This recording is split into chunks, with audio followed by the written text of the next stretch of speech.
Ahojte, som Adam Somora a som zo Slovenska. Chcel by som vám porozprávať o mojom pobyte tu a hlavne o Business Academy, kde práve študujem. Na Slovensku študujem podnikový manažment na Ekonomickej univerzite v Bratislave. A prečo som prišiel do Dánska? Vybral som si Erasmus vlastne preto, že som išiel som za vidinou nových skúseností, získania nových kontaktov, spoznania novej krajiny, nového obzoru. A chcel by som to vlastne porovnať s mojou krajinou po 4 mesiacoch v pobyte tu na SBR-ku. Môžem povedať, že sa mi to tu celkom páči. Ohľadne atmosféry veľmi príjemná.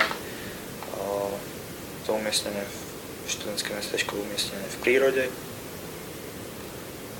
Čiže čerstvého vzduchu, naučenie dostatok. Čo sa týka učiteľov, učitelia sú vybraní z praxe, čiže boli kedysi profesionáli a vedia odovzdať to, čo kedysi robili študentov. Aspoň sa to snažia. Naproti, čo na Slovensku nie je až taká samozrejmosť. Ale tiež chcem povedať, že táto škola je menšia ako naša škola, Ekonomická univerzita, čiže aj vzťah žiakov a učiteľov je rovnocennejší, osobnejší, viac prívetivejší. Atmosféra v triede veľmi prekvapivo priateľská.